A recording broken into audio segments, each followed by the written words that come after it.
Je parle? Vidéo de présentation de nos photos Instagram girly, nos meilleures photos. Ah, t'es là? Ah, C'est un match que je viens de trouver là, sur Instagram. et là, c'est pas mal ça. C'est classe hein? Ce serait peut-être marrant de faire une vidéo des meilleures photos qu'on a vues durant l'année, non? Mais tiens, c'est pas ce qu'on va faire? Ouais, c'est surprenant, Allez. avec le même téléphone, la même tasse, que demander de plus.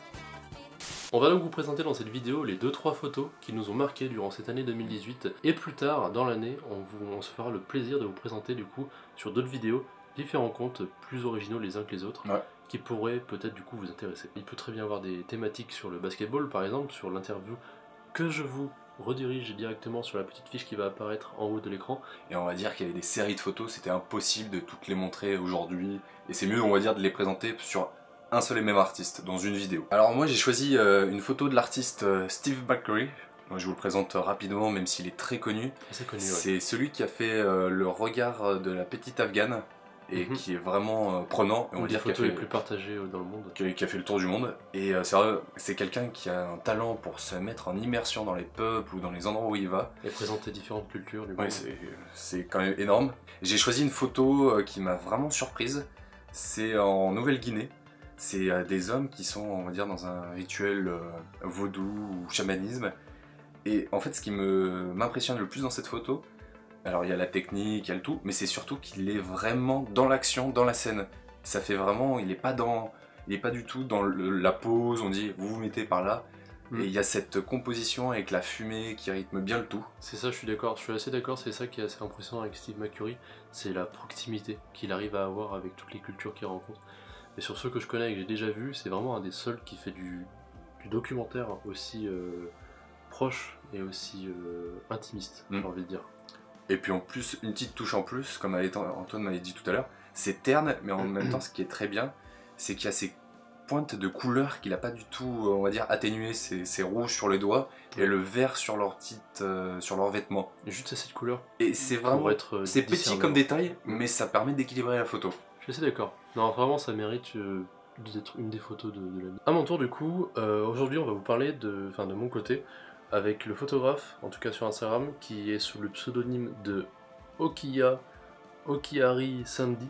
Un truc comme ça, je sais pas exactement, c'est assez compliqué à chaque fois au niveau des pseudos. Pourquoi j'ai choisi cette photo? C'est un Indonésien, enfin en tout cas je crois, il prend beaucoup de photos en Indonésie. Là on voit 3 Indonésiens, de toute façon vous verrez la photo qui va apparaître, 3 Indonésiens qui sont dans une rizière. C'est tout à fait rectiligne, on arrive très bien à discerner la composition du plan avec une rizière en premier plan, les enfants, la rizière et ensuite la forêt en arrière-plan. Et c'est vraiment cette composition assez simpliste que j'aime bien, parce qu'on arrive très bien à voir et à discerner du coup les enfants avec le drapeau indonésien qui a suffisamment de couleurs pour pouvoir être discerné. Et avec cet aplat, le fond vraiment qui est un tout petit peu flouté. C'est-à-dire que le fond était souvent un peu tacheté sans trop de détails pour qu'on puisse moins le discerner et avoir le regard concentré sur le premier plan. Et c'est exactement là. Et j'ai vraiment l'impression d'avoir une peinture en face de moi. Je sais pas s'il y a des flashs qui ont été utilisés ou pas. Ce sera à vous de le chercher. Néanmoins cette photo pour moi, elle mérite vraiment, en tout cas je sais pas s'il y a une mise en scène ou quoi, mais la photo là en tout cas a un bon mérite d'être là. C'est vrai que là on va dire, moi je suis tout à fait d'accord niveau peinture. Il y a vraiment des aplats de couleurs. Sur la peau des enfants, c'est le orange. La nature, c'est le vert. Derrière, un petit peu un jaune, mais vraiment très, très doux. Et après, le bleu du ciel pour couper, pour bien équilibrer la photo. Sans trop gros dégradé, quoi. Enfin, après, très sincèrement, pour moi, c'est vraiment très bien posé. On dit, cet enfant, tu dois faire cette action-là. C'est pour ça, je sais pas. La si lumière vient sur le côté. Pour moi, c'est ce ressenti, même si c'est très bien foutu comme photo. C'est moins du reportage direct, j'ai l'impression. Néanmoins, je trouve que les lumières en tout cas sont très bien maîtrisées par cette personne. Voilà. Une nouvelle photo qui m'a impressionné dans cette année 2018, c'est celle de Deslo. Ouais, mais tu me l'avais envoyé il me semble. Ouais, et en fait elle, sur le coup m'a vraiment frappé parce que ça fait vraiment science-fiction, il y a vraiment une seule ambiance, orange, et ça m'avait vraiment rappelé Blade Runner, qui avait vraiment fait parler cette année-là, même si je suis pas fan du film entre guillemets, c'est musique. Dis, hein. Oui, je sais, je vais m'attirer des problèmes, mais ça m'avait vraiment marqué cette ambiance. On voit quelques LED sur le côté, justement, on sait pas où ça se situe. Bon, même si elle est très retouchée, on va dire, cette photo. Ah bah oui, mais c'est ce que j'aime beaucoup, c'est que ça y a vraiment un parti pris de mettre une ambiance générale. Et vraiment, il y a une atmosphère qui se dégage de science-fiction qui est assez incroyable, je trouve, sur la photo. Et encore une fois, c'est très bien rythmé. Un côté sombre, un côté au milieu où c'est libéré, on voit le portrait, et un autre côté où c'est un petit peu plus énigmatique, avec un peu plus de détails. C'est impressionnant, je suis d'accord. Regarde, c'est lequel mon verre?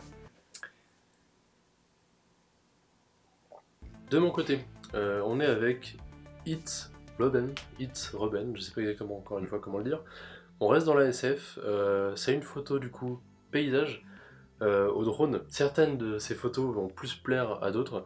J'ai choisi néanmoins celle-là parce qu'elle représente exactement bien en fait ce qu'il fait, c'est-à-dire du landscape, du paysage avec la technique du drone. Là donc c'est une pause longue en fait avec le drone qui va tourner autour.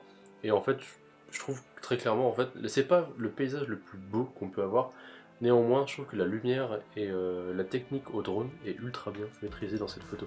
Et c'est ça que j'apprécie en fait, c'est le côté créatif d'implémenter en fait une nouvelle technologie comme le drone à la technologie du coup de la photo et d'essayer de lier tout ça pour créer quelque chose de nouveau. Je vais encore parler de rythme, mais premier plan, on a du marron, on passe sur le blanc qui est lié à la montagne qui est en haut. Ouais, et ensuite on revient sur du marron rouge, on revient sur le blanc et derrière il y a le bleu pour un petit peu unifier le tout. Et le drone qui vient poser la couronne un peu sur tout ça, ouais. Impeccable. Puis après une sacrée technique de retouche et d'éliminer on va dire pour faire un cadre vraiment propre dans le ciel. Non c'est assez, la composition et les couleurs sont bien maîtrisées, c'est pas trop saturé, enfin impeccable. Vraiment la technique et l'idée qu'il y a eu avec le drone en tout cas est vraiment bien maîtrisée ici. Ça enregistre? Parfait.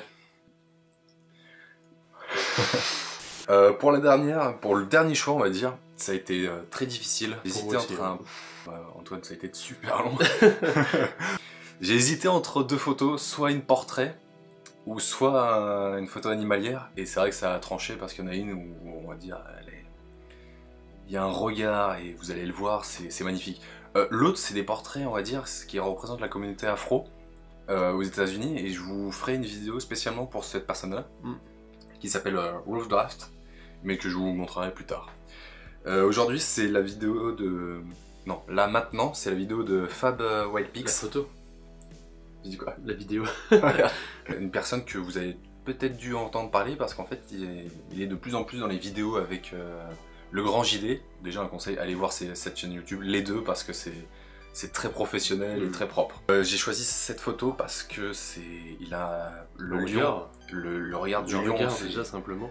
Il est transperçant. Même Fab, quand il le dit, quand il revoit la photo et quand il l'a prise, il a l'impression que ça lui a percé l'objectif. Déjà, lui, le photographe, mais aussi nous, spectateurs qui regardons cette photo, elle est impressionnante parce que... Moi, j'imagine très bien à ce moment-là l'émotion que tu as en tant que photographe, d'avoir le lion qui te regarde directement au travers de l'objectif, et toi, ce que tu ressens au moment où tu poses ton œil derrière l'objectif, quoi. Enfin, ça va être assez fort, je pense. Et la photo le représente extrêmement bien. Avec les détails, les griffures, on voit un petit peu aussi la terre qui est à côté, donc ça permet... Ça met le contexte un petit peu. Ouais, il y a une zone d'ombre qui est sur la droite, et après il y a vraiment la lumière au centre. Donc voilà. Non, c'est assez impressionnant. Rien que le regard du lion avait déjà fait toute la photo. Mais en tout cas, un compte à suivre. Pour moi, pour la mienne, pour la dernière, ça a été très difficile. Il y a énormément de photographes sur Instagram, énormément qu'on suit, énormément de bonnes photos. Néanmoins, je voulais mettre un point d'honneur à Haim Rodolphe, qui est français, qui vit au Japon, il me semble. Enfin, il bouge pas mal en tout cas, il fait des vidéos sur YouTube, c'est comme ça que je l'ai découvert. Et là, c'est une vidéo qui est à Séoul, en South Korea. Corée du Sud, j'étais en train de lire en Corée du Sud à Séoul. Alors c'est dommage qu'il avait mis une photo que j'avais extrêmement adorée, c'est pour ça que je voulais absolument qu'il soit là. C'était une photo avec un mec sur une ligne qui était cadrée entre des feuilles. C'était magnifique à voir comme ça, qui était un peu en funambule, c'était absolument magnifique. Et là en fait du coup j'ai pris une autre photo, c'est une photo de rue qui est à Séoul du coup, vraiment assez intimiste avec un groupe de 4 personnes, de toute façon vous verrez sur la photo qui s'affiche, éclairée du coup par les lumières du marché. Et je trouve que les points de fuite de la photo et les lumières qui arrivent jusqu'aux 4 personnes qui sont au premier plan mettent très bien en scène en fait l'atmosphère qui est présente. Et moi clairement quand je vois ça j'ai envie d'être avec eux et de manger quoi. Ouais, j'ai envie de me prendre un soju et de boire avec eux et de rire quoi. Enfin ça me donne c'est vraiment ces genres de photos qui me donnent envie d'aller dans la culture même de la Corée, enfin du pays en question, quoi. Ouais, c'est vrai. Là, sur ce type de photos, C'est ce genre de choses que je vois en exposition. c'est là où Instagram a un petit peu ses limites niveau du cadrage. Bah ça reste un peu le minimum qu'on peut faire, mais après c'est vrai que je vous encourage vivement à aller voir des expositions de photos, et d'imprimer aussi vos photos si vous le pouvez, parce qu'une fois qu'on les imprime, ça donne une toute autre ampleur aux photos, et c'est assez incroyable. Ouais, et puis surtout, c'est ce côté, on va dire, solide de la matière de la photo, de se dire, c'est notre création. Alors que quand c'est numérique, on a moins c'est moins vivant, on va dire. Ce petit feeling. Voilà, on arrive. Ponce bleu. On arrive en fin de vidéo. C'est vrai que ça a été très dur niveau sélection des photos parce qu'en 2018, sur une année, bah là, il y a le temps d'avoir plein de photos. Clairement, c'est des coups de cœur. Il y en a certaines qu'on a choisies un petit peu au dernier moment. Néanmoins, ça nous donne des idées pour des prochaines vidéos. Ouais, c'est de vous présenter un compte, une personne, et vous montrer son univers et justement ses reportages photos, parce qu'il y en a, on peut pas juste montrer une photo en l'enlevant de sa série. Il y a certains comptes qui sont clairement atmosphériques, qui une fois qu'on rentre à l'intérieur, en fait, on est pris par la patte esthétique qui est fournie par le créateur, par le photographe. On va essayer aussi de toucher à tout ce qui est dessin. Il y a tout, dans tous les cas sur Instagram, tout ce qui est visuel on le retrouve, et c'est ce qu'on retrouve en tout cas dans la thématique de notre chaîne YouTube avec Photopia. On va vous dire au revoir pour l'instant, on vous donne rendez-vous pour des prochaines vidéos, et entre autres sur Instagram. En espérant que cette vidéo vous aura plu, c'était Antoine. Et Baptiste. Au revoir les photopètes.